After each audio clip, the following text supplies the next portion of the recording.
Horse racing should mostly be focused on the horses, but the 2010 flat season was a reminder that the trainers can also grab the plaudits. Richard Hannon, Sir Michael Stoute and Henry Cecil, who have a combined 119 years of training experience between them, dominated the flat season, and I'm joined here by Paul Wheeler, who's going to cast his eye over what was a fantastic season on the flat. And we'll start with Richard Hannon, Paul, who he only made £3 million prize money this season, which isn't half bad, is it? And he's won a second trainer's title. Well, it'll pay for the crew bill at the yard down there for another season. Yeah, and it sometimes gets forgotten that Hannon was the first of those three trainers who actually won a classic, which was Monfils in the 2000 Guineas of 1973. And no, I wasn't there when he won. But he's never quite attracted the patronage of the others, which is proved by the fact that this season he won everything from a Group 1 to a Cellar. And when you look at it, even the stars of the show cost less than most of the horsepower in the owners and trainers car park. Just do the maths. You've got Dick Turpin, €26,000.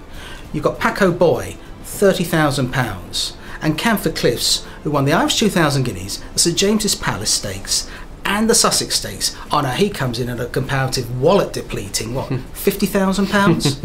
What might this man do if somebody actually gave him some money to spend?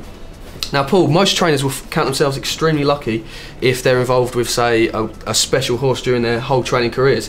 But Sir Michael Stoute has actually been involved with 2 in 1 season with Workforce and Harbinger. Yeah, and Harbinger was quite probably the training performance of the season by Stoute, and not once, but twice. He had a nightmare run in the Dante. Everything that could have gone wrong did go wrong. The bit was pulled through the mouth. In fact, the only thing that didn't happen was a leg falling off. Well, you laugh, but... however, the wheels had come right off the wagon, and this was 3 weeks before the Derby. What does Stoute do? Well, he's never lacked patience in bringing a horse back from a bad experience, but this was a race against time, and yet somehow he managed to get this horse back, not just to win the Derby, but win it by 7 lengths. The trouble was, it was almost immediately followed by another dismal run, this time in the King George behind stable companion Harbinger, when he routed the field by 11 lengths.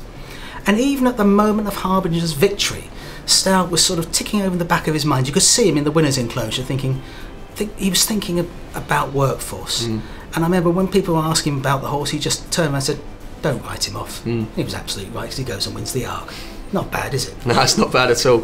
And another trainer's had a fantastic season, who's been Henry Cecil. A lot of people actually wrote off and would have thought they'd seen his swan song already several seasons ago, but he's proved a lot of people wrong, hasn't he? Yeah, not bad. Only the 6 Group 1 winners for the year. Oh, and don't forget, a strike rate of 21%. Yes, so he's worth following for next season. And the best thing of all is he's got a real, proper, classic prospect to go to war with in the shape of Frankel. That's right, yeah. Another man who was written off not long ago was Kieran Fallon, and although Paul Hannigan rules supreme in the Jockeys Championship, the Irishman came back with a bang this season, didn't he? Oh yeah, I mean, even he admitted that he'd been taking it a bit easy up until about the midsummer, not quite getting it right. But the turning point came with actually 5 winners in 2 days at Salisbury, and he never looked back after that.